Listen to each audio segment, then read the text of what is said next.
Let's go. Fuck a fielder. Yeah. From the field to the court to the ring, we go. Talking smack with a hard bass flow. Yeah. Talking smack with a hard bass flow. Yeah. From the 305 to the roaring seas, where the heat blaze and the Dolphins breeze. Panthers claw through ice so cold, hurricane storm, legends unfold. This is Sean and Adrian's grind. Unfiltered takes one of a kind. South Florida sports unfiltered. Raw and real, no filter. From the field to the court to the rink we go. Talking smack with a hard bass flow. Yeah. Talking smack with a hard bass flow.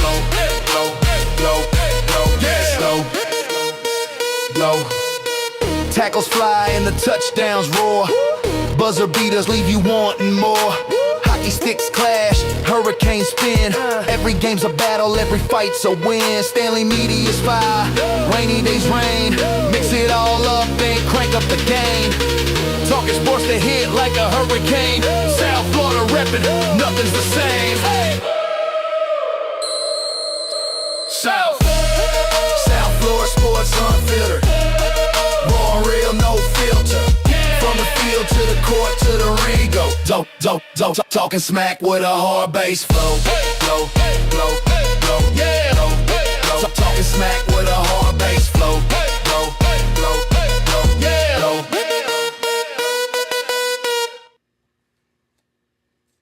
Ladies and gentlemen, welcome back to South Florida Sports Unfiltered. We are your hosts. I am Adrian with the Rainy Day Pod. And this is the great Sean Stanley with Stanley Media House Network. What is going on in Miami, Sean? How was your week? Oh, I mean, it's been a week, it's been a day, but here we are to talk a little South Florida sports. Yes, sir. Make it happen. And we're talking. And you're the great Adrian Rainey here, buddy. Come on now. What's up? You're the great Adrian Rainey. I mean, it's not just the great Sean. It's great Adrian Rainey. Come on, man. Oh. I gotta stand in the shadow of your greatness, Sean. You know that? Never. Every single Friday. Never. Stand in the shadow. Never, man. Never, my man. Yeah. Yeah, man. Everybody, please go like, share, subscribe. Just start this thing off. We're going to finish the same way. But what is going on in Miami, Sean? We're talking the Dolphins building their culture. Jeff Hafley has some comments. They got pre-draft visits coming in. We're going to talk about, does that give you any indication which way they're leaning in the draft? They had quite a few positions for the pre-draft visits. And then you got the Miami Heat, man, just 4 years in a row, back to the play-in. Granted, every single year we've been in a play-in these last 3 years before this, they've gotten out of the play-in. So we're going to talk about, can the Heat make an unbelievable run again, or will they just get knocked straight out, which I want them to. And then we're going to talk Marlins. Surprise of South Florida right now with how great the Marlins are playing. Did suffer an injury, Conine today towards left hamstring. We're going to talk about it all. We're going to talk about how great they're doing, and is this sustainable? It's only April. And then you got the Canes, they're spring practice. What is there to talk about? Position battles. It's just dog fights every day. And then, of course, the Florida Panthers, just what a great run. Finally officially eliminated. 3 games left in the season. Last 2 at home. We're going to talk about it all, man. Hopefully the fans give them a great send-off. Think about going to that last game for sure on Wednesday. But, yeah, man, Dolphins. Sean, every time I hear Jeff Hafley talk, right, I just think more and more, damn. First of all, complete opposite of Mike McDaniel. And then he just sounds like a dog, bro. Did you listen to any of his? He had a press conference 3 days ago. Did you check it out? Listen to it, and what'd you think about it? I got some notes here actually. The Let's one go. thing I loved about it was, I mean, again, things can change when the season starts. Yeah. But I love the fact that he says, "I want to see what they do live. I see the film; they look good. They're there. Then I need to see what they can do live." I love when he says you got to maximize the talent that you have. He doesn't care who signed him, who got him. It's his job and the staff's job to maximize the talent you have. That's what we've needed for a while now. That's the last person that maximized the talent he had would have been Brian Flores that year when they shouldn't have won the games. He maximized what he had and got some wins. And the other thing was, he said he's going to adjust, maximize. If they're press, then they're going to press. If they're good at this, they're going to do that. And and he showed up 4 minutes late to his press conference, by the way, just so you know. Gotta love that. Yeah. Gotta love that. And then he also said, with his defense, he's like, I got no problem changing depending on the talent I have. I'm not going to sit here and run a 4-3 and I don't have that talent. I'm okay to adjust to it, which to me is a breath of fresh air because at least our offense, our defense adjusted a lot. Anthony Weaver got dealt a crappy hand. He did what he had to do, but our offensive side of the ball was just, you're going to run this because we want to, even if you can, or you can't. So, and then, again, develop. I love that right now out of them. Yes. And to hear him talk and not say ums and ahs, and it's refreshing, man. It's refreshing, but again, I need to see it relayed out to the field, and I'm not expecting big things this year, but if you do develop some of these guys, you're winning in my book. Yes, sir. He said that a lot too, about adjusting to what we have. Yeah. And my favorite quote from that presser was, I could tell you right now what I want the identity of the team to be. And he's like, I'll tell you when training camp is done exactly who we are. I love that because that means he's not making no foregone conclusions about, this player, we got this player, so he's going to be in this role or in. No, man, he's letting it all play out on the field just like it should be. Just like it should be. And the type of team he wants, I think, fits with what we all been kind of asking for, the tough, physical. But are we going to get that? You're not going to get it this year. You're not going to get it this year because you got to develop those guys into that mentality. Now, some of the young guys may be hungry, and it may be better than what I think it will be. But again, you've got to get your guys in here. It's like everything. Like when college coaches used to take over, and they'd only give them 2 years. It takes almost 4 years for you to flush out. Yeah. But the whole crew that was there the whole time. Maybe not as much now with the transfer portal. You might be able to do it in like 12 days. I don't even know. But that used to be the thing. And the NFL, it's the same way, man. I mean, the only good thing I like about this is you got a good mixture of veterans that need to prove themselves, and then you got young guys that are hungry. Yeah. And you've got 11 draft picks, and if you can hit on, I liked when he said, we're going to get the best players that fit what we want to do. That's all I can ask for. And then if they can develop them, then we're going to get the best out of them. They're going to maximize We're going to be great. Yeah. I love it. I love how he talked about the alignment, about how that's why he wanted to come here. That was a previous presser. I think that was at the combine when he was talking about how everything's aligned here. But him and JES, John Eric Sullivan, have kind of aligned everything down. I did like when he answered the question about, are you changing things? He's like, yes and no. No, not right now. Yeah. But yes, ultimately. Yeah. He goes, I'm not going to put up my favorite 3 sayings. That does nothing. I want to see what the team's identity is, and it's going to change from year to year. And then also the other thing too was the accountability. When they asked him about, do you want to have player-led accountability? He says, yeah, I want to have player-led accountability. Every coach wants player-led accountability. Yeah. But the one thing I want right now, though, is for them to focus everything on learning the scheme, learning this and that. If right now I've got to be that leader, so be it. And then he also talked about, and I never thought about it this way because I was always like in the mindset that you're a leader or you're not a leader. And he was developing leaders. Yeah. You can develop the leaders by coaching them by, hey, that's what's perfect. That's what, and I guess in a way. Showing them as well as telling them. Yeah. You can develop them that way. Examples. Now, will they become the leader that you need? Maybe not, but you can develop some other leaders, maybe positional leaders in that realm to hold other players accountable. And ultimately, I think that's what they need. They need to have positional leaders out there policing each other, and then let the coaches, develop them and then also implement the game plan. And then I think, again, it's hard to find natural born leaders. And then also in a league where you're playing for your money, your life, your family. Yeah. It's hard to find those guys that are going to be, especially with the group we have now, the young talent and the young guys that are still trying to make names for themselves. Am I going to lead another guy to be better than me? Yeah.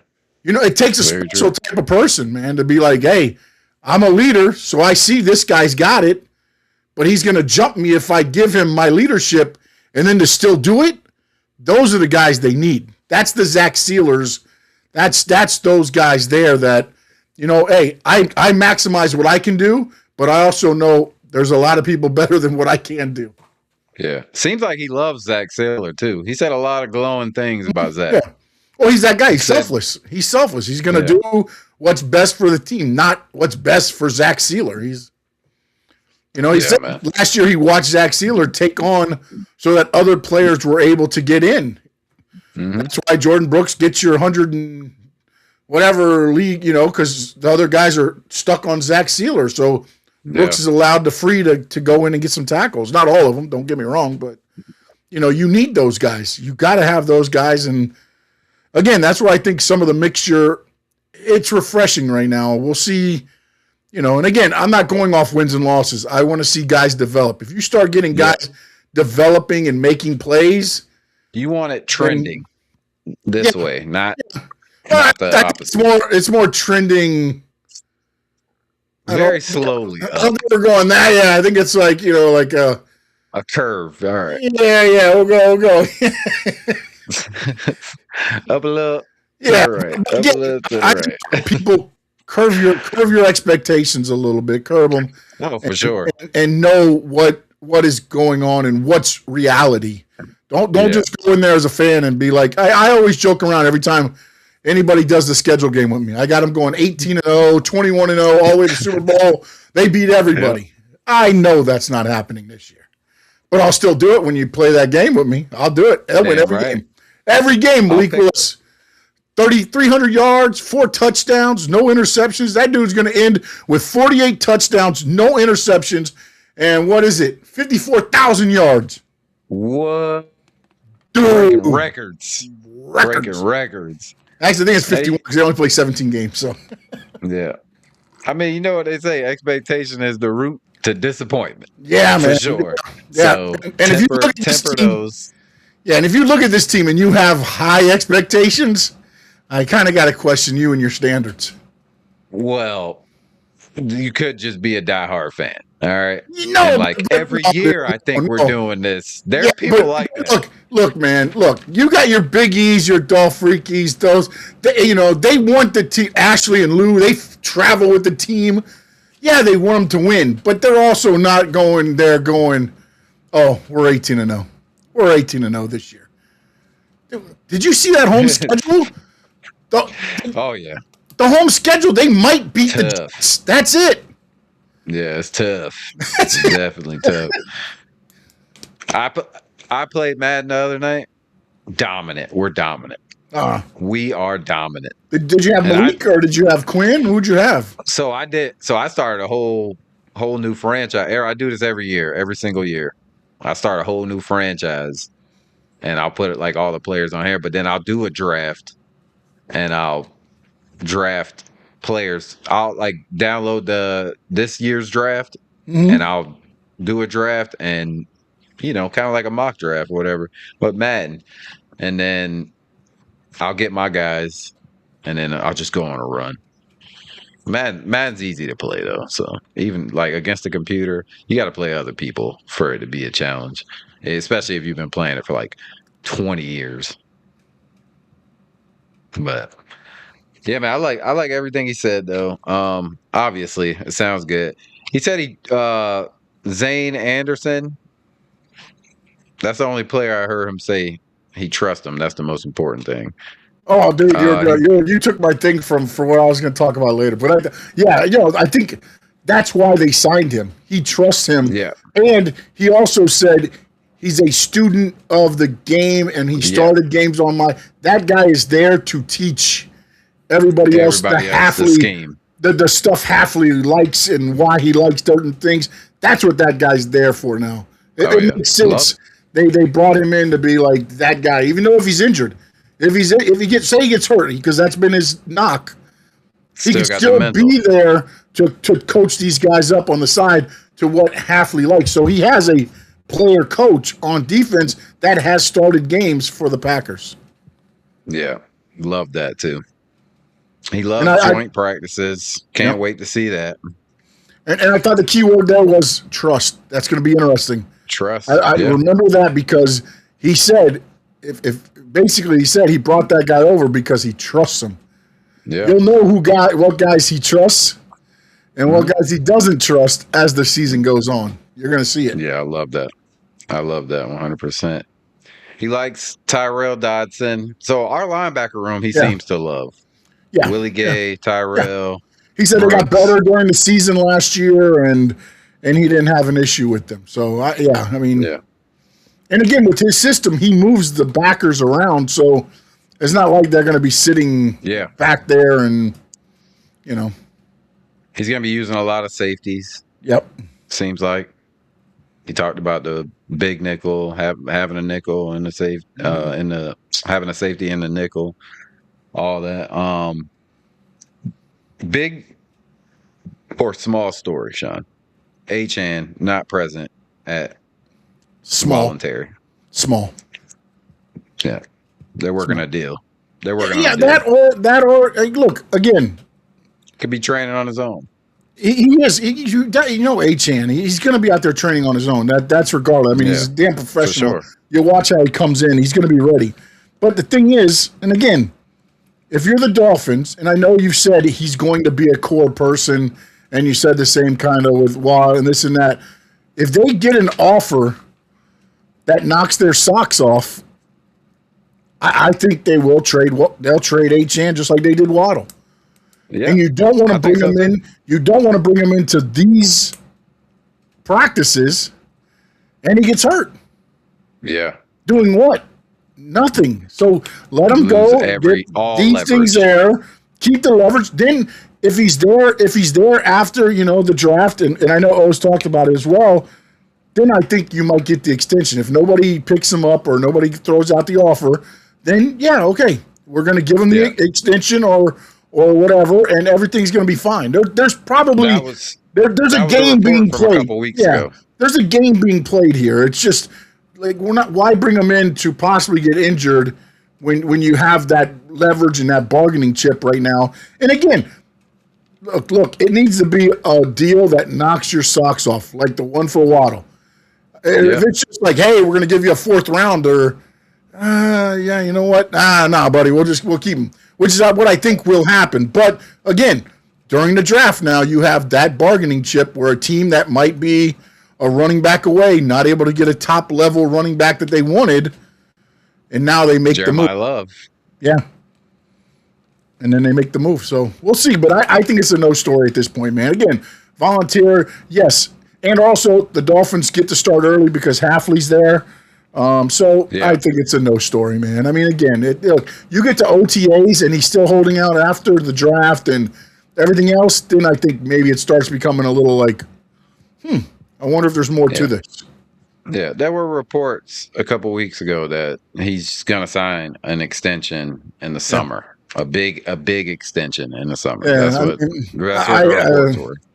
again, what's big for a running back? And also, again, John Eric 15, Sullivan. 20 million. Yeah, no, he'll get between 13 and 16. I think it'll be right there. That's where you go right there. 13 to 16, done. That's it. That's all you're getting, buddy. We don't I even mean, we don't because- even know like how he's going to be used in this offense. but John Eric Sullivan did say on one of the press conferences, if I pay you, I'm not paying you to carry the ball 9 times. Yeah. So that should tell you if they pay him, he's going to expect to be the bell cow. Well, you got to give him at least 20, right? Remember our record last year when he had, 20 plus carries? I think we lost one game, maybe 2 games. Yeah, but again, can he do that over the long haul when he's getting 20 touches? But now you're talking how many carries does he get, and then where does it work out? It's gonna be a good little balancing act. I like the fact they kept Slowick for a little bit of the continuity, at least. Continuity, yeah. And again, I hope he does change up some things. Please change up some things. But ultimately, again, Achan's a big weapon, man. Yeah, for sure. Yeah, I mean, I think because he spoke about when he first got hired about having a power run game. So this is why I think Achan might be used more. Obviously, you're going to run him, but he might be used more as a gadget player, like get him in space type of player. Yeah, but then you're not giving him 13 to 16 million. Then yeah, you're not giving him big running back money if that's the case. I mean, they might use him like Deebo Samuel. When Deebo was asking for all that damn money. Yeah, and what happened to Deebo when he didn't get the money and he got the money? What are you doing? Where's he at? I mean, yeah, where is he at? The problem with gadgets is as soon as people figure them out, they're no longer gadgets. Well, we know Achan can run. Yeah, but again, once they figure out, just like with Mike McDaniel, then they figured out how to defense it and everything else, and then what happened? He was still busting them runs, bro. Little pocket monster, stronger than he looks. I'm talking about the offensive scheme. I'm talking about the offensive scheme, not Achan per se. Okay. I just mean in general. Yeah. Achan had to run because he was the only thing we had.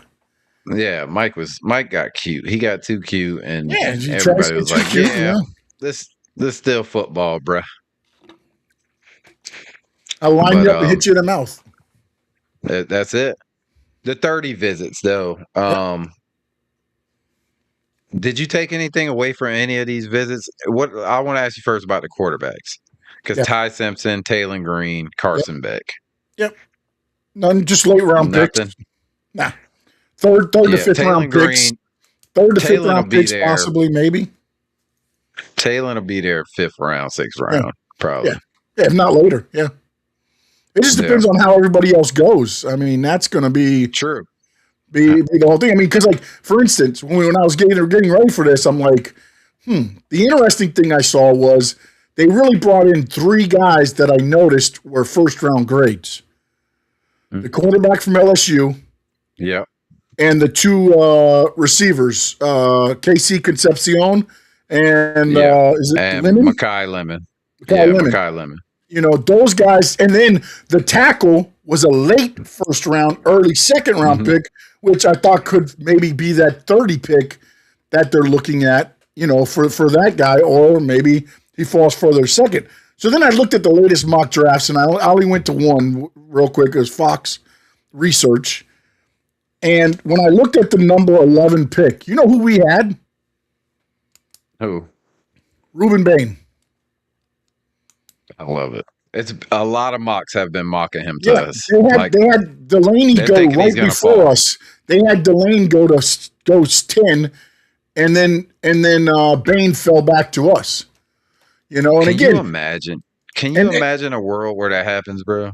Well, I mean, the interesting thing I saw was the Titans are picking 4, I think, right? Yeah. So they got them taking Malinois to go back with Cam Ward. And then they had Fano going to the Giants, or Fano, however, to the Giants. So those 2 tackles going in the top 5 or 6, whatever it was there, pushed a lot of stuff down. So there, I mean, it's going to be interesting to see what they do with if Mansour is there. I think that's going to be the. Let me ask you this. I'm going to ask you this. Oh shit. Mansour is there and Bain is there. If both of them are there, which I don't think that could possibly happen, but hypothetically it happens. It could. It could happen. Where do you go? Do you go Mansour or do you go Bain? Man. Just using my head and not my heart, you got to go Mansour. Just because it's a bigger positional need. It's a bigger need on defense than our D. You know what I'm saying? D-line, we're all right for the most part. And to be honest, if you don't have those cornerbacks, the D-line is not going to have time because they're just going to do short passes and eliminate it. So it's interesting, though, because... Which one would you take? I think I'm with you. I think I'm with Mansour. Mansour Delane with us, too. What's up, he also said Delane and Bain would be amazing and rhymalicious. Yeah. Love that. Yeah, man. You know, and again, it's one of those things where I think you have to, again, if you don't get corners out there, the line is going to be, nixed anyways because all they're going to do is so. Yeah, man. Happy Friday, Lou, for sure. Yes, sir. Yeah. So, I mean, that would be amazing, though, if both of them are there. Oof. I think that'll be a hard pick to be honest, and Sully to make. To be honest, I don't know if you can go wrong either way. Honestly, either way you go, it's just going to be interesting to see, especially with Hafley, where I guess you would see, okay, he thinks the edge rusher is going to be more important than the stop corner. And Bain can do it all too. We need edge rushing, and he can stop the run also. So you kind of getting the best of both worlds with him on the D line, plus all the other talent that we have on the D line. That would be like a O-line wrecker that we would have. Yeah, and I don't know what the cornerbacks are. I haven't broken down anybody out. I don't know if you can get anybody as good, or you wait till next year and you get your corner that's going to be a lockdown corner because there's some corners that you could get, in this draft that have value, but now you're not going to get anybody like Delane. Yeah. So, and then at 30, I mean, I think if you do either one of those, I think if that tackle's there and you believe he's that pick at that spot and he grades as high as what I've seen, I haven't looked into him a whole lot, then I think that's your route you go there because you need to, get that tackle. That guy, if you think that guy's a late first round pick, then take him at 30 and hopefully it's not a reach or a bust, which grading out, he looks like he's a late first, early second round pick, so it'd be right there at 30. Yeah, man. That would be nice. The wide receivers, Mekhi Lemon, Concepcion, Denzel Boston, Ted Hurst, Jordan Hudson, Cyrus Allen. Yeah. And then CJ Daniels is coming this week too as well. Oh, yeah. That is true. Yeah. Any of them stick out to you? Obviously, Mekhi, other than Mekhi and Casey, because those are projected first. I mean, again, I got to see. I don't know where CJ Daniels landed as far as draft grade. 4-7, I think. Oh, with my eye test, I thought he could be one of your thirds, honestly. Yeah. That dude, he controls and he catches the ball. Like he's one of the best natural pass catching receivers in the draft. But I mean, you gotta get somebody that's going to. Yeah, he graded low though. Yeah, you're gonna have to get a guy grading him low. Yeah, you're gonna have to get a guy that's gonna be able to come in there and make some plays. He's not gonna be your number one first year, but I think you got to get somebody that's gonna show number one ability, at least to give Malik something to throw to. And I think you need to go big on that as well. Ted Hurst, big bitch. Yeah. Speed. Yep. Good catcher. That would have to definitely be a third rounder. Yeah, I mean, I he might wouldn't go mind before that. Yeah, that's the thing. Who's going to fall and where's other guys going to go? That's going to be an interesting. That's also going to be the juggling act that they're going to have to do with 11 picks. Yeah. Because you might think, okay, I think they had 3 third rounders, but is there going to be any of those receivers on your board left by the time you get to that third round? Yeah, that's true. Brazel or Hurst definitely need to draft a few. Yeah, for sure. Yeah. CJ goes around the 5th round in all mocks. Yeah. And then Brazel or Hurst for sure. You got to get 2 wide receivers though. Yeah, you got to get. You good with one? If they just draft one, and let's say it's Hurst. Man, I'm not going to say. I think you need more, man. I mean, at this point, yeah, me too. I mean, at this point, I mean, and again, but also that tight end they brought in supposed to be kind of more of a playmaker than a blocker. So, which one are you talking about? Jody or Joey? What the guy they brought the tight end? Oh, Jolie. Jolie. Yeah. Oh yeah. I was gonna bring him up next. Yeah. The 2 running backs that they brought in. Yeah. Yeah. I mean, I love Kalon Black out of Indiana. I don't. But again, boy run hard. Runs so hard. He's like angry at the ground when he runs. Well, my problem is this: your running back room is okay. You know what I'm saying? For this year, why waste picks there?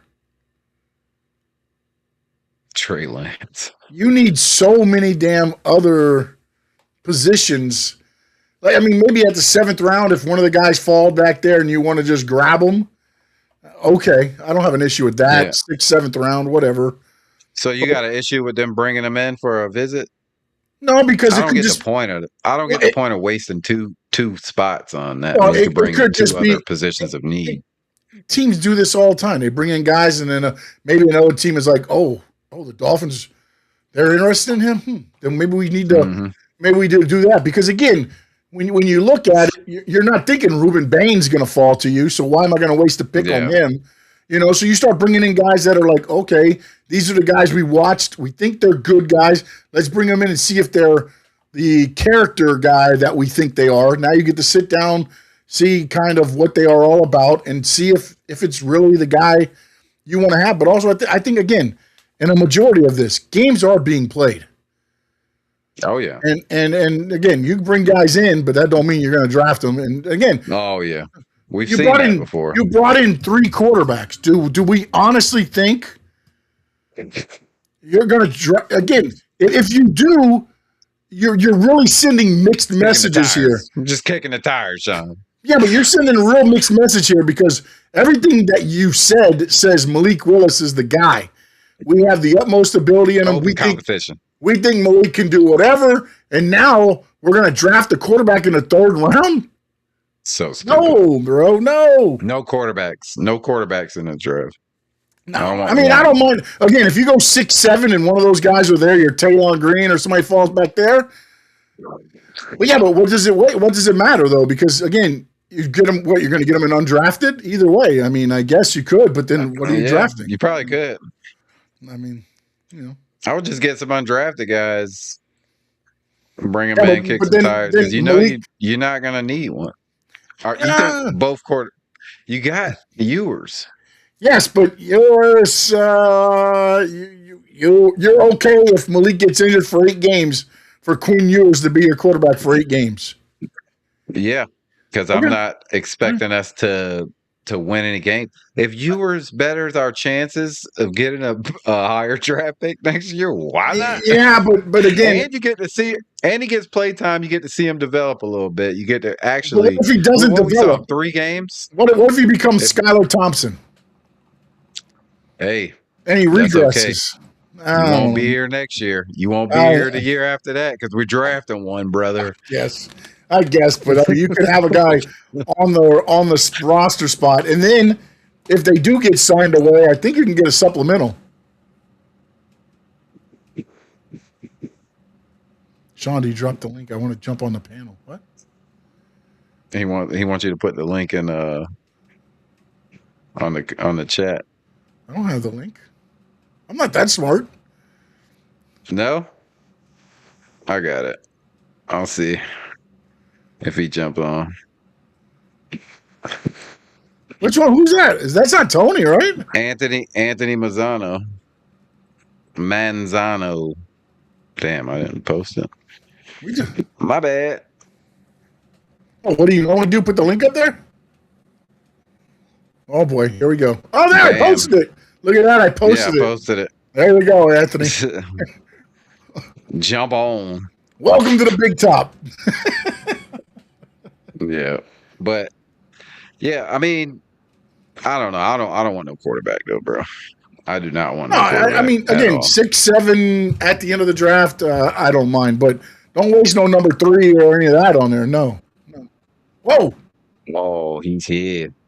Hold on, bro. We gotta do your thing. You got this? Yeah, I think so. You want me to do it? I got it. I got it. Yeah. I was just gonna make it like that, Sean.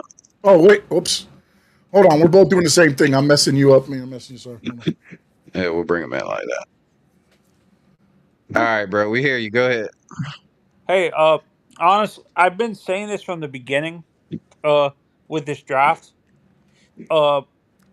People refuse to hear this. As much as I like Downs, Delane, and Delane, they don't fit what these people want at the safety position. They want guys above 6'1". They've been saying this multiple times in interviews. Sure. Yet people want to shoehorn Big, Delane. physical. Yeah. As much as I like those guys, they don't fit that crap. They want big, physical, and fast guys on the boundary.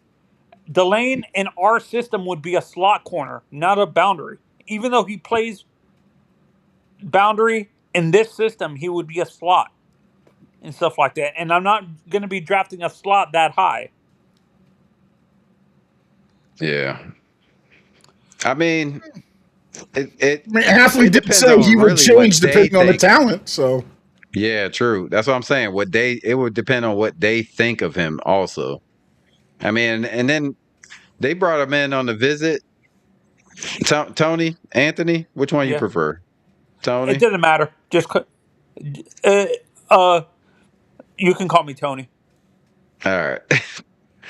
So like it don't matter what we really think, it's what they think of him and how they envision on using him. So we really don't know. But I think they're going to be gone.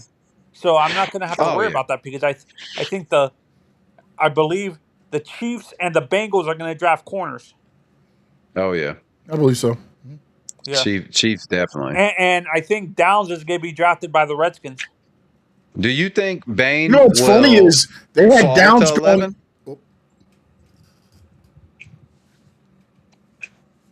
What did you say, Sean? Sorry. Tony, you think Bain will fall to 11 in that case? No. If I think the Jets are going to draft them at number 2. Oh shit. Jets over Reese? No, the Jets are getting Reese. Yeah. Oh no, my mistake. I think I think the Cardinals draft him at number 3. What? Oh, okay. Yeah. As much as I like Tate, he's not a top 5 receiver. Yeah, I don't believe so either. You know what I was going to say was on the latest one that I saw from Fox, they had Downs going number 3, and Jeremiah Love fell to the Commanders. And again, mock drafts, everybody's got one, and none of them are right. But I'm just saying, everybody has 100 of them. Yeah. I think the media's over. As much as I like Jeremiah Love, he's not this like generational talent like the media and these delusional. Oh, they're calling him Bijan Robinson, Saquon Barkley. They calling him all of that. He is not Saquon. He is not Saquon. Oh, he's all that in a bag of chips. Really? Jeremiah Love? No, he isn't. Tony, I'm kidding, Tony. I'm kidding. Oh, Jesus. No. Dude, I have to deal with Notre Dame fans.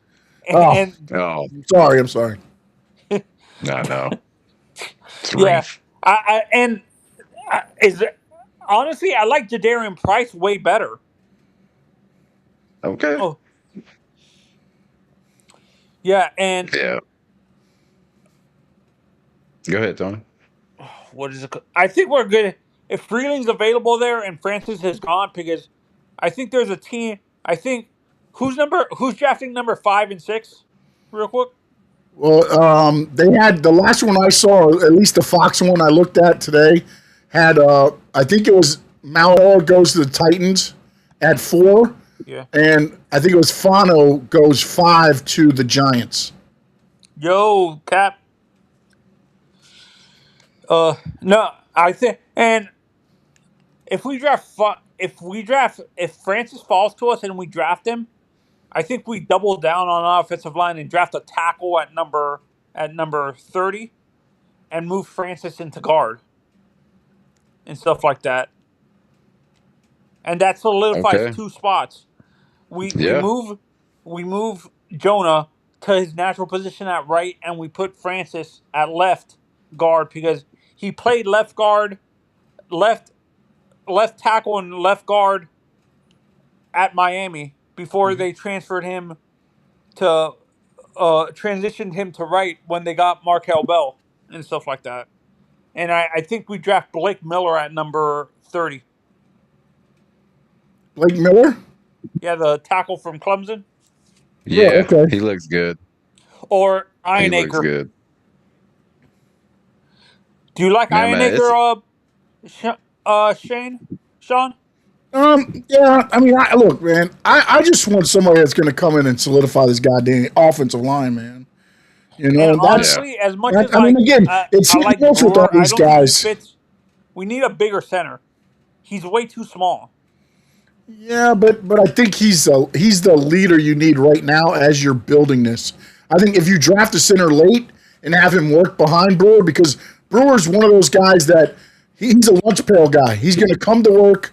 He's going to work. That's what you need. Like just like Sealer on the defensive line. Yeah, you got to have pros showing these young guys how it really is. It's not just because you were this guy in college. It doesn't equate to the NFL. You got to re-earn your stripes. And so, you know, the interesting thing was, and this is where, whoops, I looked at the wrong thing. Sorry. Never mind. I stand by. I was trying to find the tackle that they brought in on the visit.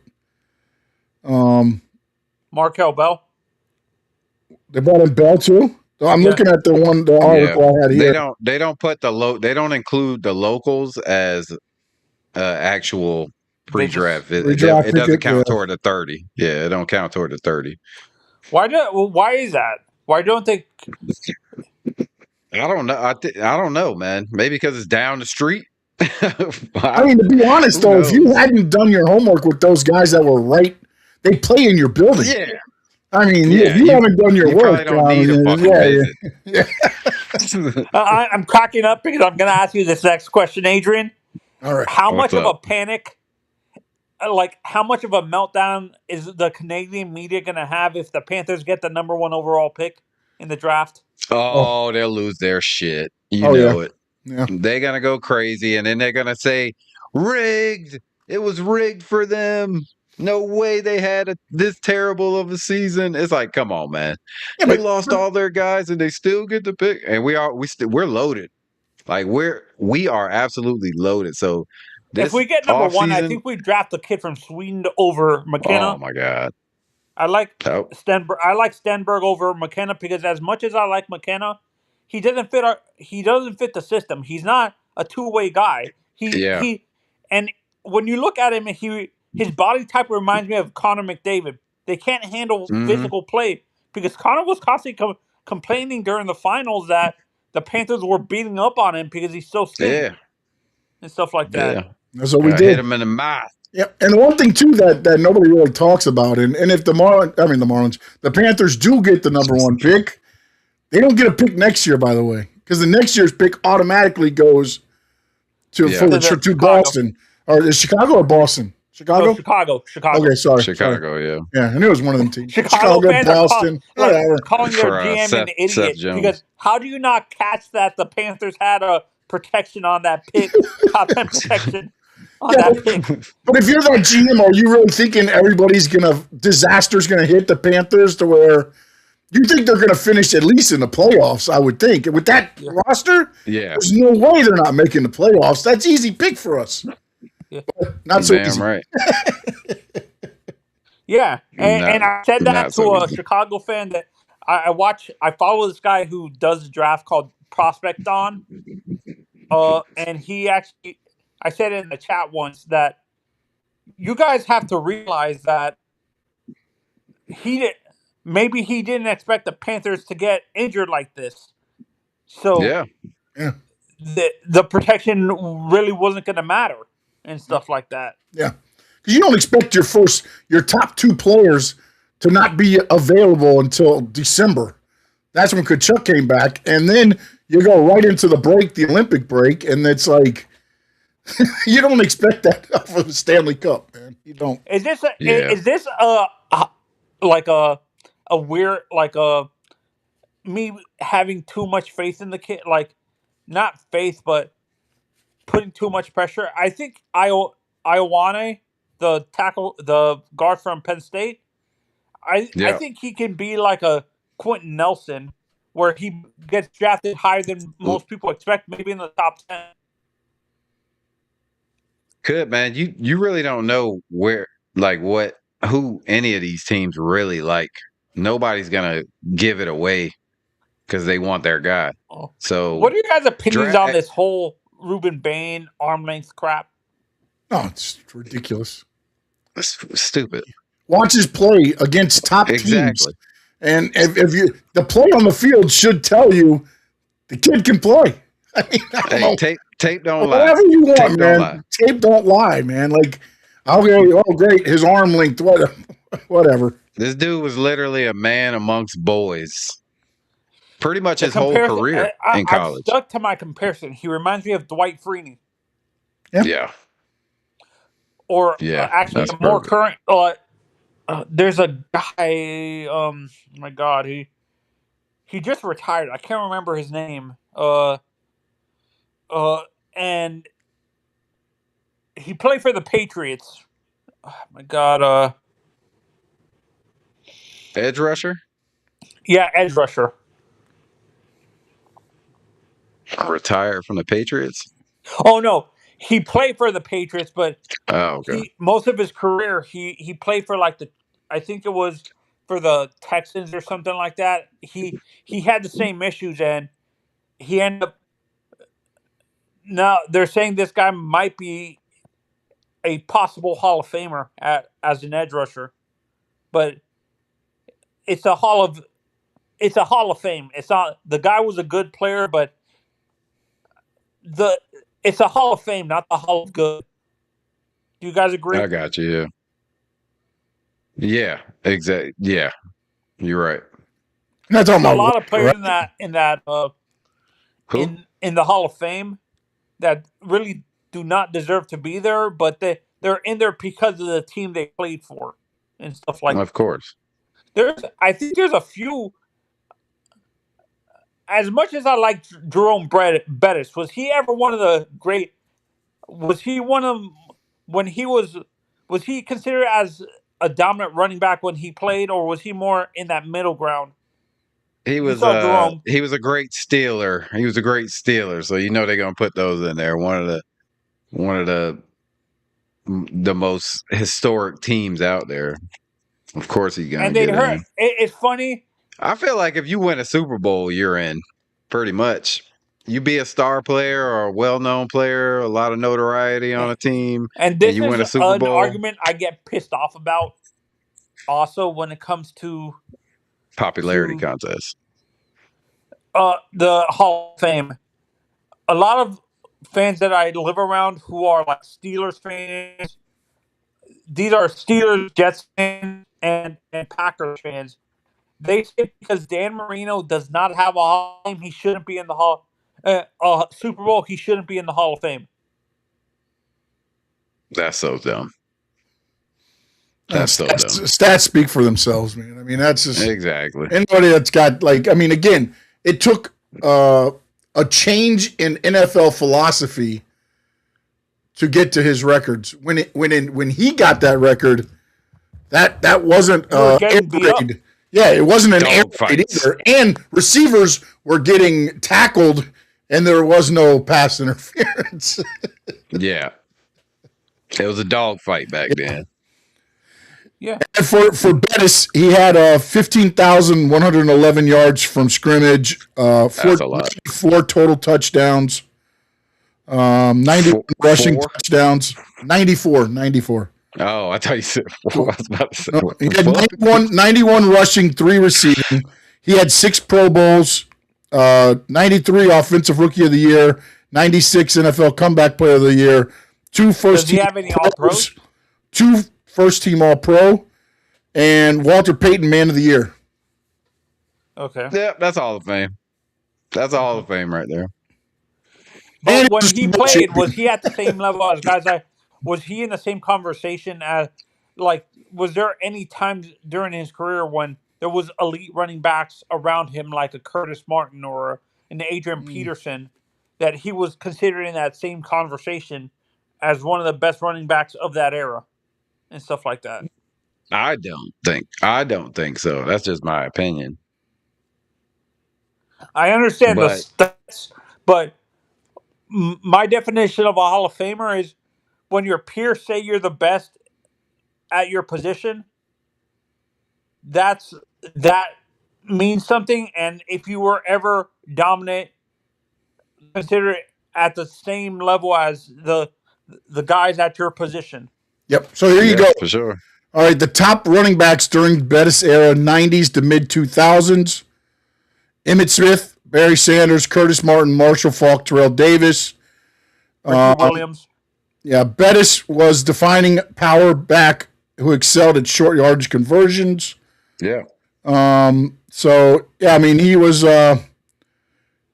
he competed in a league that heavily emphasized the ground game and finished his career 6th all-time in rushing. Yeah, well, that'll do it. Yeah. So, that's crazy. He was mainly a short yardage back, and he finished 6th at the end of his career. That's crazy, actually. How many years he played? But back to the Marino thing. Where does that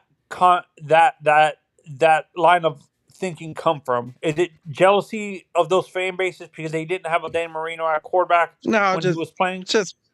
It's just people that think you have to have a Super Bowl. You have to win a championship to be in the Hall of Fame. That's all. You got some people that just think that. Yeah, some people that think stats alone do it. Some people think Super Bowl alone do it. It's a complete visual and representation of your whole career. Yes. This is why I like how the NHL and what's it called? And the MLB does their Hall of Fame voting. They do it by stats. The champion, the Stanley Cup champion or the World Series champion is the icing on top of the cake and stuff like that. It's not the first thing they think about. They look at your dominance in your era, and if you were the most dominant guy at your position during that time. Yeah, but there's also some times where their votes are a little misguided. And where do you see that?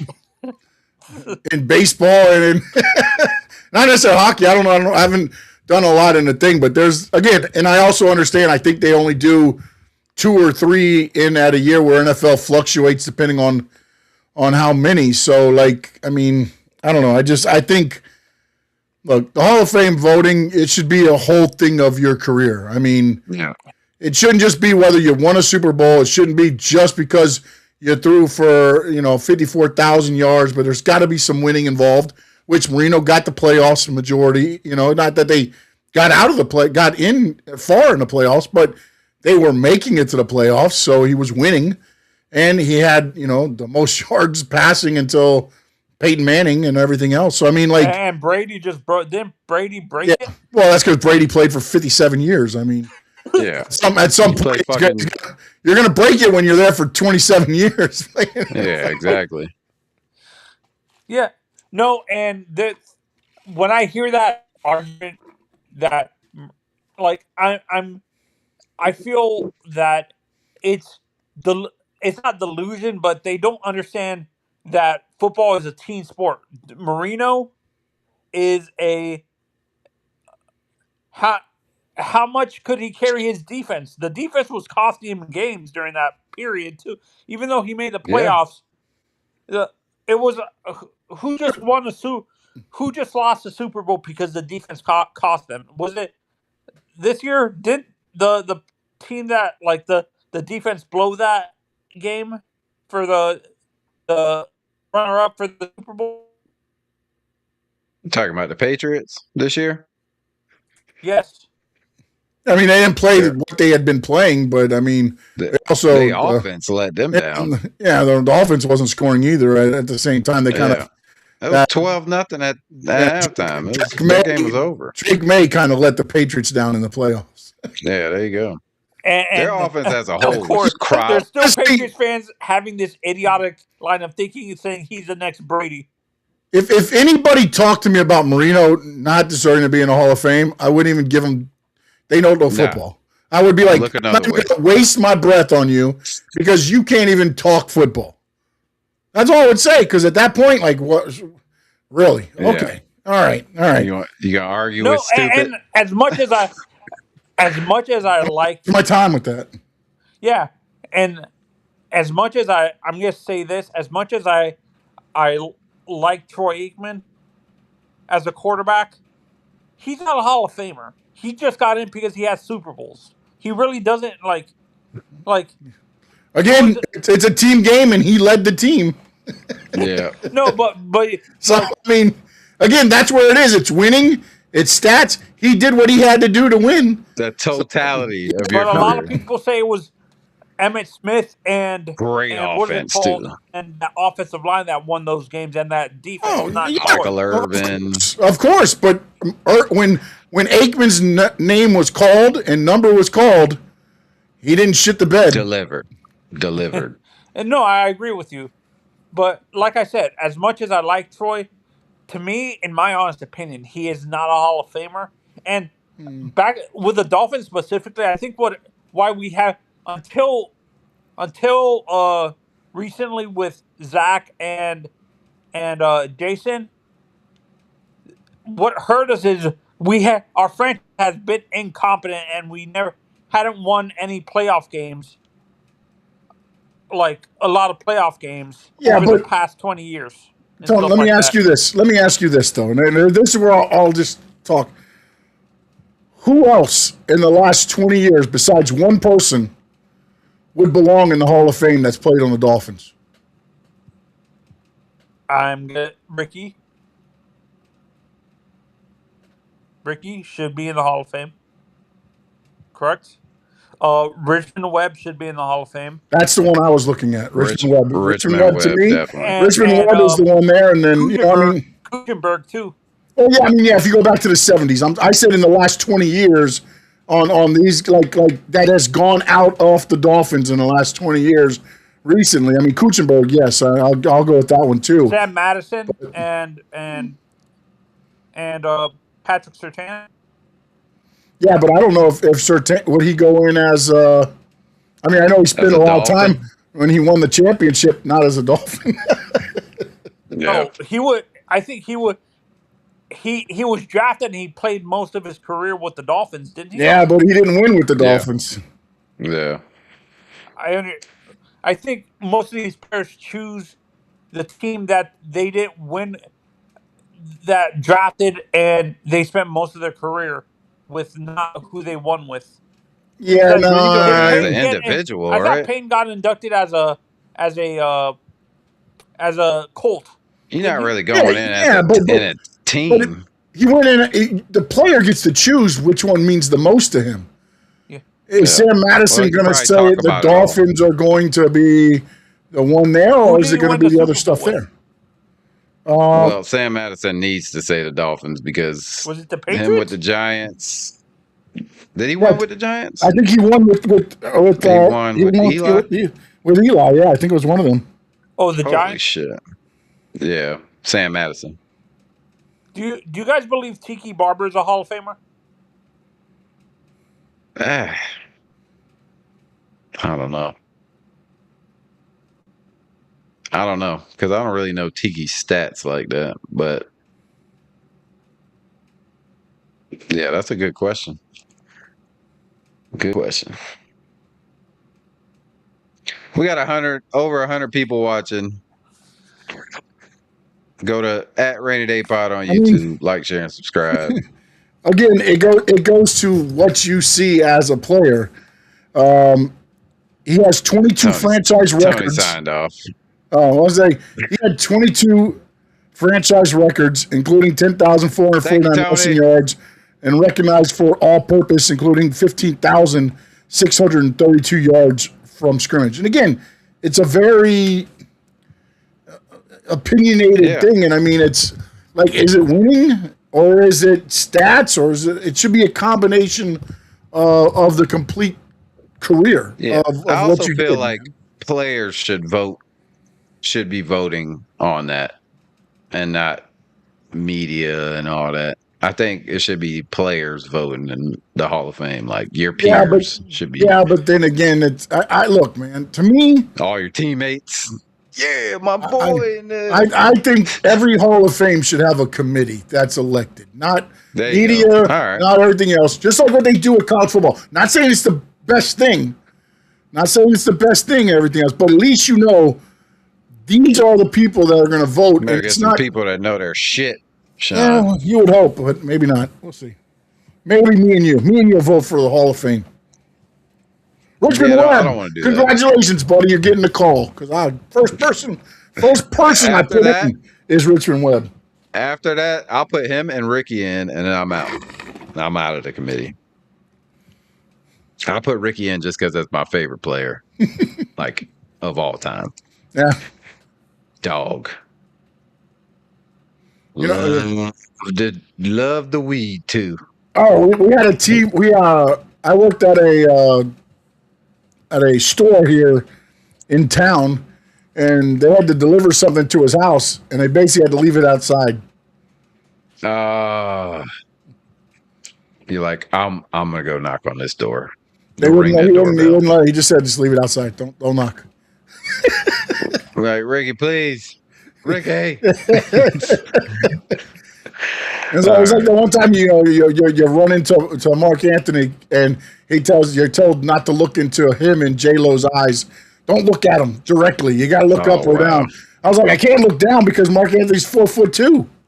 Exactly. I gotta look looking up. down right in his eyes. Yeah. Oh boy, is he that short?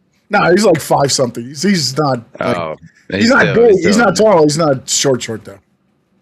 Oh, okay. Yeah. So that was a very interesting conversation. That was good stuff. Brought it. Tony brought it.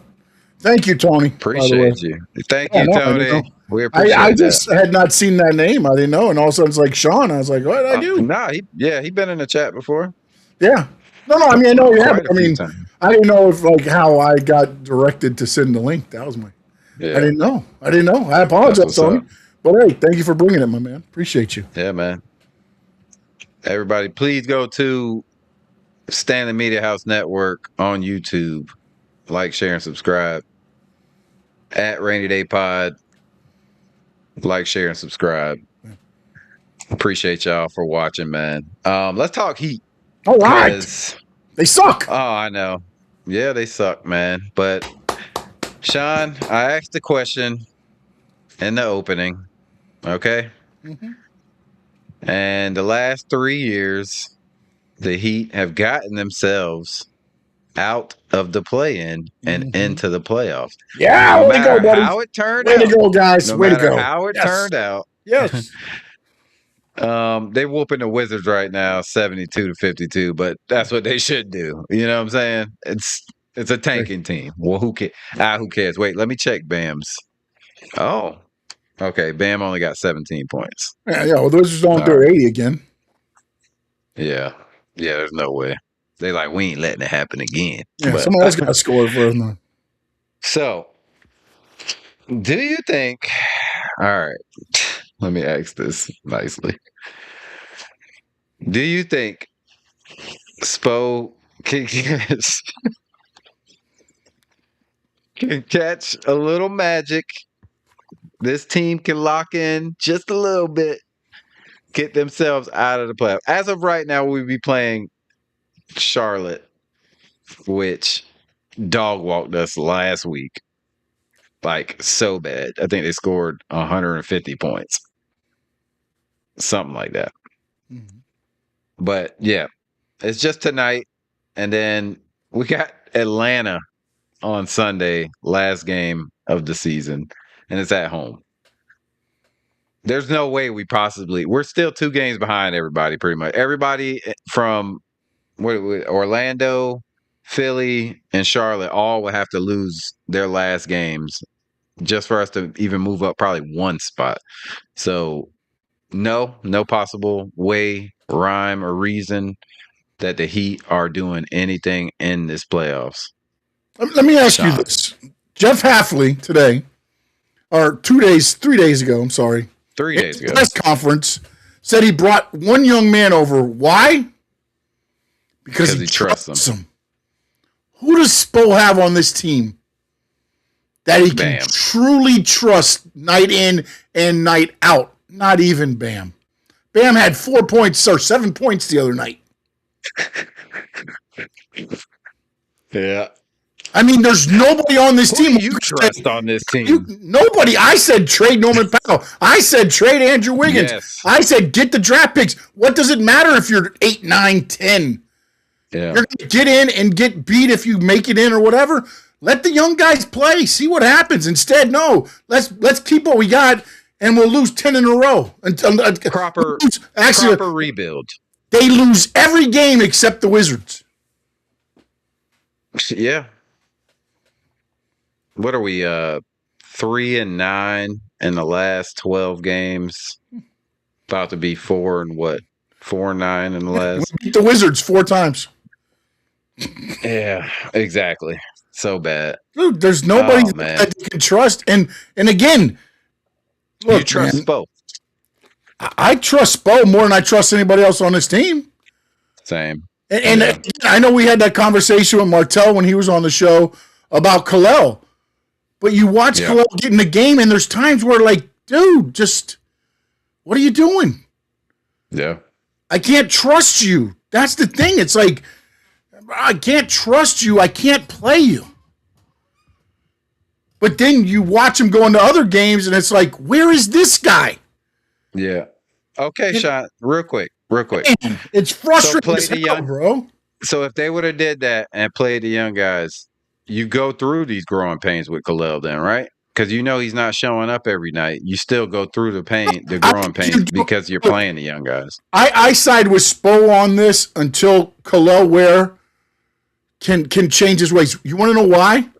Because I watched a young man last season, Jaime Jaquez, get tough love from Spo last year. Not play, get benched, get put in, get that, whatever. Shitty season. And shitty season. What happened this year? He realized, okay, I can't do that crap and get away with it in the NBA. And it's growing pains. But the problem is... He went in the lab, too. The problem is this. You could tell he was in the lab. Jaime Jaquez is a pro and was a pro coming out of college. 4 years in UCLA, yeah. And you got Kalel Ware, who's always, even in college, the motor's been the problem. When he wants to play, he's on. But when he doesn't want to play, he's just a statue out there. He don't love playing basketball. Does not love playing basketball. He loves getting the fruit of playing basketball. But you're in the NBA now, bro. You're in the NBA now. That doesn't work. And you see what he can be like. He done had 20-point, multiple 20-point rebound games. He done had multiple 7-block games. Only Wemby has done that this year. Think about it. He went into only him and Wemby. That's it. Yeah, he went into one game, 14 minutes, had 17 points, 4 blocks, and like 3 assists. Yeah. And you're like, why isn't he playing more? Then he starts with Bam, and the guy can't just. He's Timu Wemby. Oh, man, he's worse than Timu Wemby, man. Now, what's worse than that? I don't even know what's worse than that, man, but goodness gracious, man. It just sucks because you see like what he could be, and then you don't get it every the biggest frustration with Spo is because they had him. Kalel's been working with who's the guy? Does the centers all the time. He works with Bam. Oh man. On the coaching staff, they've been working. They work, and it's just like just doesn't get it, man. And I get it. To have Haslam and Zoe get in the gym with Khalil and find out what he really about. And if he not, then go get him out of here, bro. Like nobody wants that. And then you got, again, Tyler was gonna be here because he was injured. You couldn't get rid of him. But I mean, the Heat really, they need to take a good hard look in the mirror. Tyler is the Miami Heat's Tua to me. No, because Tyler in the position that he's groomed for flourished. In the position they're trying to make him play, he's not that guy. Sixth man, yeah. It worked. You're right. Make him number 2 does not work. Oh. Yeah. Make him the shit. Number 2. Especially when you don't have a 1 and Norman Powell's your 1. I mean. Yeah, we don't have a 1. We got a bunch of 2s and 3s and 4s and 7s. A bunch of 3s, 4s, and below. That's what we got. Let's be honest, man. Yeah. Let's be honest, bro. I mean, look, you got teams. Who they play the other night? Raptors twice. Yeah, the Raptors. Dude, look at those guys. Both games blew out. Hated us. Why? Because we don't have anybody that can go in there and say, "I'm stopping this. I am the captain. Will. I am the captain." No. Nobody. Hell no. No. We have no Asia Wilson. We have no Asia Wilson. We have Asia on the sideline watching and cheerleading for Bam, and she could probably play tougher than his sorry ass. Valid. So valid. And she's only going to make $1.9 million, and Bam's max ass. Bullshit. Yeah, that's crazy. Good on them. Shout out to WNBA players real quick. Just getting their money, finally. Still not worth it. Big jump. Asia's the league. Asia's that league over there. And you got Bam, super max in the NBA, and Asia could run circles around them. Yeah, I like to see a one-on-one, like loving basketball type of game. It would be so embarrassing for Bam. No, I'm just kidding. Because, no, Asia did say working with him is what makes her so good in the WNBA because he sits there and he blocks her and does all this stuff, so it makes her work harder than you play against a grown man, and then you go on to play against women. It's like playing with kids out there. And I know O says it all the time, and I think it's 100% accurate. Is in the 80s and 90s, Bam's a star. Yeah, because in those leagues, it wasn't about scoring.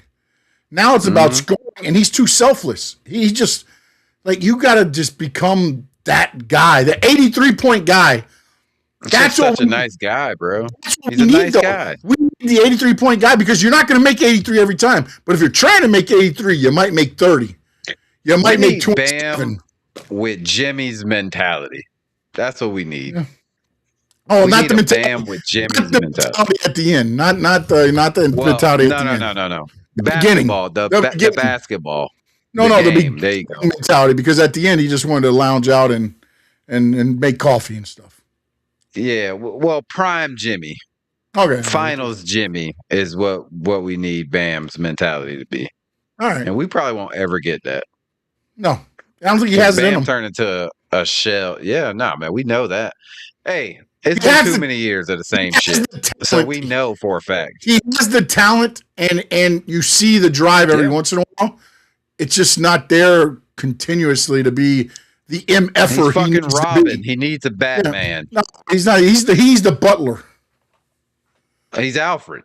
Yes, you need Batman and Robin so he can be Alfred. All right, we need our Batman and Robin then. Yeah. Damn, he's just a butler.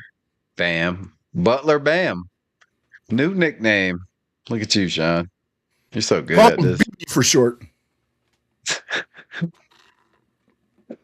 We're not talking about Jimmy Butler. We're talking about Alfred from Batman, not Butler Bam. It's not a combo thing. Yeah, man, it's gonna be a rough one. How do you see this game going? I think we play Tuesday. Well, hopefully it's quick and easy and we're out. That'd be great. A quick, painless death, right? Or a problem painful is, death. and what's funny is I go, if you would have traded them, I don't know if you were better record or worse record because you really didn't win that much even without the trades. Yeah. And you finished 13-14, so that's usually where you're going to draft. So the Heat are right where they normally draft, 13-14, and we'll see what happens. Well, if we get knocked out, we'll be a lottery team. Yeah, but the lottery, I believe you stay 13-14 though. 13-14 stay. You could be 13-14 either way, but you're there. You don't go down to be. You don't have a chance at number one or anything like that. We got Pell Larson, Khalil Ware. I think we could find another Jim. Khalil Ware. I ain't gonna call him a Jim though. Pell Larson, dog. Actually, he's a dog, but again, we get these dogs all the time. The problem is, he'll be gone in a couple of years. He'll get traded and he'll get a big paycheck. He'll get a big paycheck somewhere else. Might go win a championship with a team. And we'll be stuck in the middle with them. Because Mickey Nixon's afraid to lose because people won't show up. Did you see the report? The Miami Heat believe they have enough to go on a run with this roster. Yeah, a run down Biscayne Boulevard.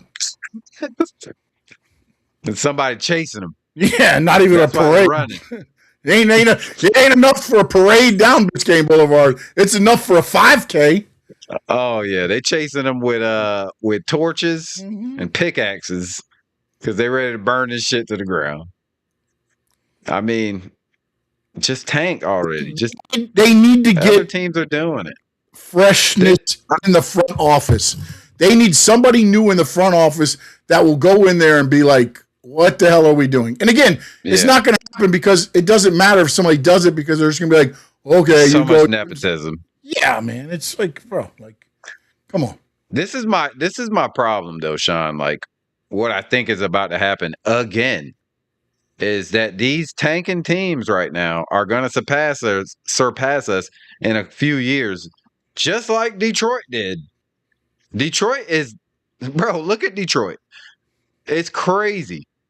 And just a few years ago, what were they? Bottom of the fucking league, bro. Hey, you got to do it. That's the way the league's made up now. Yeah, man. It isn't no more Pat, show me your rings, which hasn't happened since, LeBron pulled his punk card, honestly. Let's call it what it is. Pat's still doing the same fucking pickup lines. Hey, you see these rings? What has that Get done the fuck out of for the Miami Heat? What has that done for the Miami Heat since LeBron made him wait out there? Riley's nothing, bro. Riley's nothing. Butler came because of Dwayne Wade. Like, Dwayne Wade is Tony better said something great than anybody else in anything in the front office. Tony said that, like, he think we kind of fucked up by not paying Wade at all, like, during his career, and then letting him go.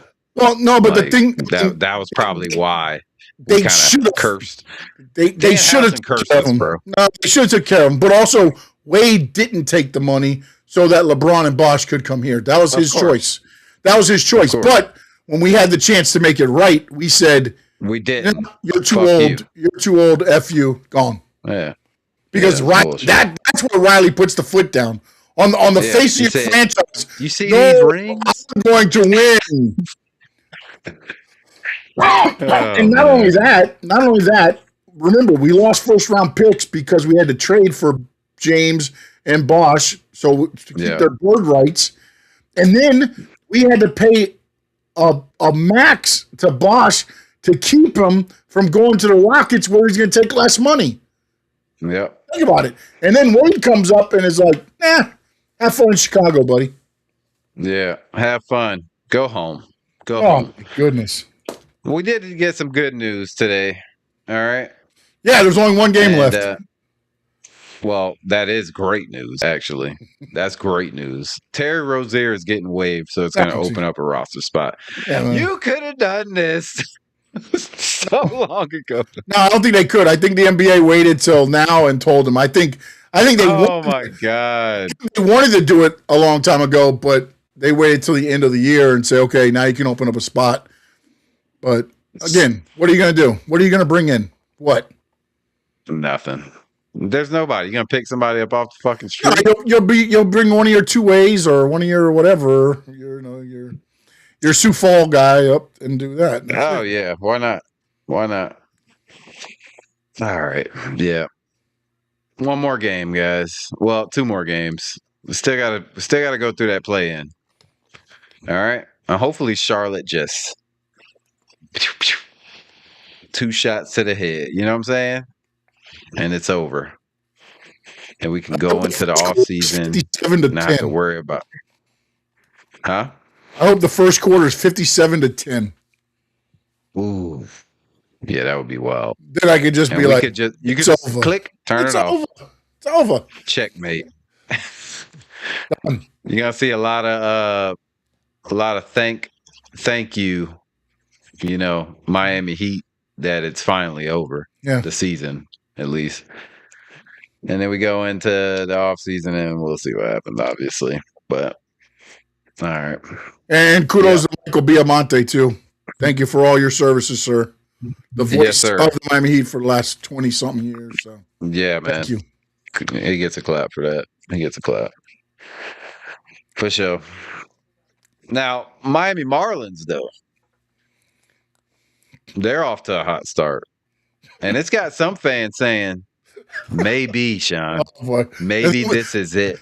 And those are the hopium is fans. real. That's the Dolphins fans in them right there, buddy. Best start in years. Actually have a 3-game win streak, which they haven't had since 2009. Mm-hmm. All right? Mm-hmm. Not a current streak, obviously, but we've had it. All right. It's only April, but after years and years of tanking, could this finally be it, Sean? This is the question we're all wondering. You know what happens in April? This. April Fools. That's what this is. That's what this is. Look, I'm not going to say we're all fools. No, I'm not going to say they're going to lose the rest of the games. They're going to be a good team. They're a decent team. They got a lot of good young talent. Yeah. But here's the thing. Seen this before, man. Yeah. And as soon as somebody's good, they get traded for something, more prospects, and then we get more prospects. And at some point, the prospects have got to be on the team. All we're doing is the prospects make it to the team, they show they can play, and then we trade them for more prospects. Yeah. Like at some point, I need to see some winning. And again, I get it. They're winning. They're doing better. But again, we're playing this off of scrub-ass teams when we say they're winning. I mean, I was just about to say, yeah. You know, what is our You got to wait till you get to the thick of the season, the thickness of that season. When we get to like 80 games, you'll see who the real Marlins are. Like that, if we get to the trade deadline and we're buyers and not sellers, then I'll invest some time. Well, that'll depend on what they looking like in another 40 games or so. Well, no, but then again, this is false. Then, right? If that is the case, then what we're watching now is Memorex. Yeah, no expectations. It's not real. This is kind of like the theme of all Miami sports right now. No expectations. No, but see, The thing is, look, man, the Heat The have Panthers won. have earned No. expectations, obviously. So have the But Heat. the Dolphins, So have the the Heat, Heat. The Heat have earned expectations. They have been a winning franchise. To me, they've earned the right to rebuild. I don't care. 4 years in a row playing. Yeah, They've earned the recently. right to no expectations. No, Nobody's expecting recently. nothing from them. No, recently, but they've earned the right by winning championships and getting into the finals to be able to. They're stupid. They're too stupid to tear it down, but they've earned the right to tear it down. Whereas the Marlins just tear it down because they don't want they don't care. Dude, I told you last week it was the Marlins and the A's. Their payrolls don't even match the dead cap money the Dolphins got next year. Yeah. And you can't win in baseball if you're not paying. Always the lowest salary. Always. Every single year, lowest salary. I wonder what's the streak on that. What's the streak on the Marlins, like, having the lowest salary of any baseball team? It's got to be quite a number, I'm sure. But Griffin Codine out. They put him on a 10-day injury list with a tear in his left hamstring. Marlins are currently third in the NL, and Liam Hicks is the leader in home runs and RBIs, which he'll probably be gone if he keeps leading. And Xavier Edwards is leading in hits, batting average, and BPA. So, yeah. Or on base percentage, I'm sorry. So he'll probably be gone too if he keeps hitting well. But I don't know, man. We'll see. I mean, right now, they're the best story in the division, Sean. Just saying.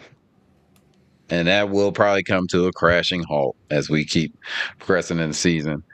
Canes going through position battles in spring. I mean, that's, that is what it is. A lot of hard work going on out there. Getting a lot of great recruits. A lot of commits. Mario just in his bag, bro. People seeing what we're building down here. Holy just keeps growing. Shoot.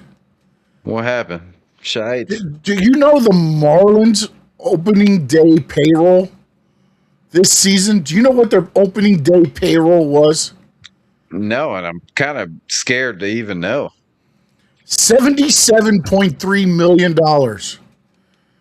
Holy shit. Do you know what the next lowest is? 300 million. No. Let's not go crazy. I love the way they did that, though. The Guardians, $97 million. Almost $20 million more. Yeah. Oh, wow. Is this opening day again? Do you know what their opening day payroll was last year? 30 million. 47 million. Oh, that's close. Oh, so they've had 2 years in a row. They've had 25, 26. Yeah, 24 was the Athletics with 47. The Marlins were third with 83. We've been bottom 5 for probably. No, we were the 23rd. 23rd and 23. Oh, not bad. Yeah. 22, we were 26. Well, that's when we had Jazz. Yeah. You know what I'm saying? That, of course, he commanded a big contract. Yeah. There we go. Yeah. We've been his ass right off. The bottom half. We've been 25 to 32 for quite a while. Uh-oh. Is the Heat about to experience a third quarter? 87-73 right now, and Wizards are outscoring them 21-15 in the third right now. Well, you do know they were 18.5 point favorites. The Heat were tonight. 18.5. Yeah, we won't cover that. Do you know what I think they were negative 2,000 on the money line. Fontecchio's killing their ass again. He killed them the 83-point game. Yeah. He got 21 points already. That's got to be 7 threes. Yep, 7 threes. Fontecchio. All right, you want to give the Panthers their flowers? They got 3 games left. Last 2 at home. Tickets are pretty. Thank you, guys. Yes. Thank you for all your your heart this year, the effort. Go enjoy the off season, and 3 championships in 4 years. Next year, it's on, baby. You're damn right. I just gotta say, go get some rest. Have fun with your families. Just get your mental right, and let's come back next year and let's dominate. All right. And by Like the way, only we know how to do. I'm going to say, go Senators for Chuck E. Cheese's brother. That's who I want to win now. Because Magic Kachuk will be there. Let's go, baby. Let's go. Let's go. Another Kachuk. Kachuk it up. Cheese, baby. Hell yeah. What Kachuk you think? Hopefully they do. Let's they do something. I don't really care. I'm gonna watch the playoffs, obviously, because I love Stanley Cup hockey. Hockey. Beautiful. Oh my god, it is incredible. Yep. Some of the hardest hitting hockey you're ever gonna see. Yep. If you haven't watched a hockey game, well, go to a hockey game first, because then you'll fall in love with it for real, and then watch the playoffs. It's the best. Always great. Yeah, man. It don't even feel like we missed a week, but we did talk about a lot tonight. Well, again, it's this time of year where it's not a lot going on, man. I mean, honestly, if it's not for the NFL draft coming up, fucking June, brother. Well, yeah, we get the OTAs, we get the Underwear Olympics. Yeah, baby. Then they go off for a month. Yeah. In July. Yeah. And then but baseball season's in full force by then. The Marlins will be. The Marlins will be what, 60-12 by then? What? Oh, can't Buyers, wait. Can't baby. Wait. Buyers. Get some big hitters out there. Yep. I might go out to the park on one of those days when they got the nachos and stuff for $2. Oh, yeah. I think we're going May 10th. It's a Sunday. Okay. I'm going to send it to you. I think we're all going, me and the fam. Oh, nice. Sunday, it's like a noon game, 1 o'clock game, something like that. Okay. All right. They got that 4 for $44, bro. Oh, 4 tickets, 4 hot dogs, 4 drinks, 4 popcorns, 4 pretzels, I think, for $44. Did they do the thing this year? I didn't look it up. I need to look it up to see the all-you-can-eat games. They used to do it on like Tuesdays or Wednesdays. I have not seen that promoted yet, man. but I'm sure as we progress through the season, we got a lot of games left. You get up to 5 items every inning for the price of like. Well, they get 3 hot dogs, 2 hamburgers, get a soda. Yeah. Oh, what? I heard they got great food. Ashley and Lou told me they got great food out there. That's not the part that's in the free part. That's not the hot dog. Oh, that's okay. That's all I need is burgers, bruh. That's for the diehard fans. That's the diehard fans there. They eat at those big. I'm not a big glizzy guy. Oh, throw a little mustard on there, a little Chicago dog. A little Chicago dog. Oh, so good, so good. That's all I put. I'm a non-ketchup eater. I really don't like ketchup. I love ketchup on everything but hot dogs. Gross. I don't like it at all. Oh, I Unless love you mixing it with mayo and mustard, then I could tolerate it. No, man. But I cannot eat just ketchup on anything. It is tomatoes. Gross. It's tomatoes. And I love tomatoes. Yeah, I love apparently tomatoes. You don't. Not the apparently same. You don't. Not the same. Not the same thing. Mm-hmm. And I will fight you to the death on that. Okay. All right, buddy. All right. We can fight to the death. Mustard on a hot dog. And when I'm done, I'm going to put ketchup all over you. No. Yeah, we're fighting then. We're fighting. It's going to be a ketchup bath. Blood bath. Bring it. Yeah, for sure. Yeah, man. You had a NASCAR show this week. Y'all had a great wrestling show this week. That was awesome. Yep. That was good. You guys had a little AEW versus WWE, didn't you? Yeah, man. We've been trying to do this for some months, actually. So that was, finally came to fruition.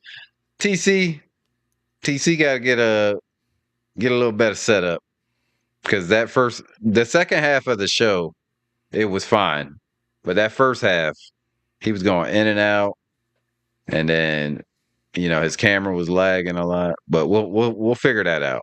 We gotta make sure he ain't, because we need to hear and see. It was like a little delay, kind of was throwing everybody off. But TC I don't if you were watching that dude, he know his shit. But like we said, we're gonna do probably multiple parts of this, and we got to get the great Sean Stanley in as the moderator for this. Oh We're boy. gonna put you right in the middle, and you're gonna ask the questions. All right, you're gonna Okay. ask the questions, and we'll all respond. All right. WWE side versus AEW, and TC ain't really an AEW guy. You know what I'm saying? He likes all wrestling, but you know what I'm saying? He didn't really want to be on the AEW side. Frankie is definitely AEW guy He's a homer. for sure. Yeah, he calls us WWE homers, and I'm like, yeah, we have a fucking show just about WWE. It's like, oh man, but I told him I ain't gonna watch the weekly shows, but I'll watch the pay-per-views, and I know they got a pay-per-view this Sunday, I believe. So I'm gonna check it out. I'm gonna start I'll watching be the checking it PF. out now too as well. I will be now that I got a hookup. There you go. Hell yeah, bro. Did you go on that site? I did go look at a couple things. Yeah. It has everything. Yeah. Now, is it live or is it the next day? So it does do live. It does do live, but like kind of shitty. But Okay. the next, not even the next day. I think like maybe an hour after. Because I usually go if I miss like pay-per-views. If I watch it live, it's gonna lag and stuff, or yeah, it's not that great. I mean, they have so many different streams. Like you have to find the good one. Yeah, you know yeah, what I'm yeah, saying? yeah. I don't watch a couple shows like when I was out or whatever. But like you gotta find it. You Yeah, gotta yeah, find fine. it. Yeah, yeah, There's so many streams that Yeah. you gotta actually find the one. And I think they only Gotcha. put like 5 up, but yeah, you'll see what I'm talking about when that shit goes. But I mean, day after or a couple hours after, boom, right there. Go watch the whole thing. Awesome. No problem. Making it happen, Captain. What you got going on this coming week? It's WrestleMania week, Sean. Yeah, it is. It is. It is. We got. Let's see. Follow me on X first at ss_sports talk. This is my favorite week. I'm probably more active leading up to WrestleMania and during WrestleMania. I do need to talk to you because I might have an issue, a scheduling conflict. Okay. Good. But yeah, so racing, it's Bristol this week. Monday we'll be doing that show. Tuesday, me and Frankie will be breaking down WrestleManias, I'm sure.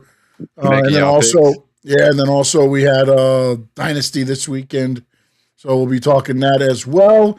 And then back here Friday, getting up and getting ready for WrestleMania weekend. But we will be talking South Florida sports.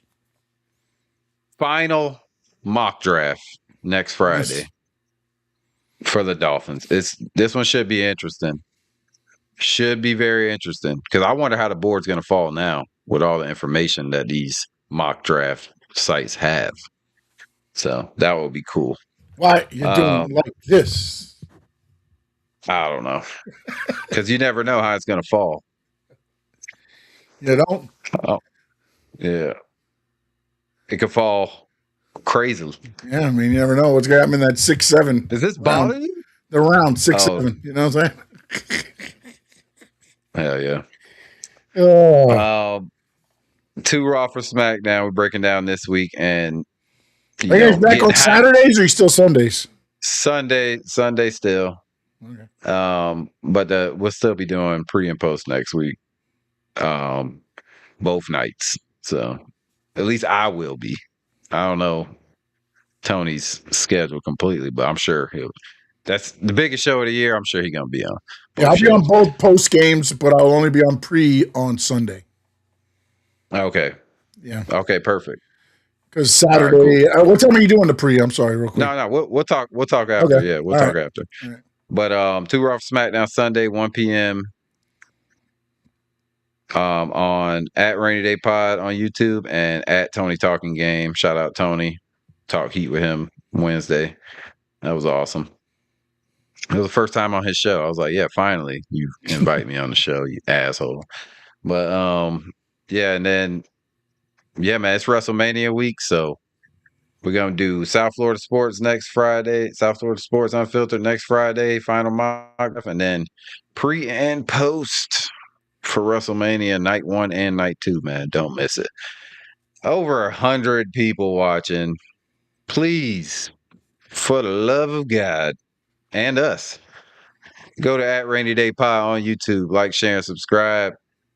@Stanley Media House Network on YouTube. Like, share, and subscribe, man.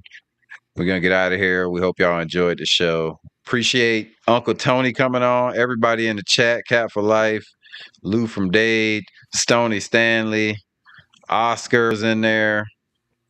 Yeah, man. We appreciate y'all. And everybody on YouTube and on X and everywhere else. Yes, sir. Thank you guys so much. Thank you. And jump over to Rainy Day Pod YouTube and Stanley Media House YouTube. Hit that subscribe button.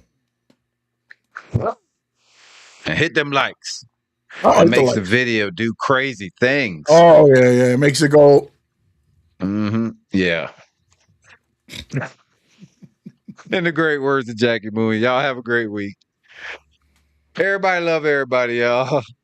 Goodbye. South Florida Sports Unfiltered. Raw and real, no filter. From the field to the court to the ring. Go, talking smack with a hard bass flow. Flow, yeah.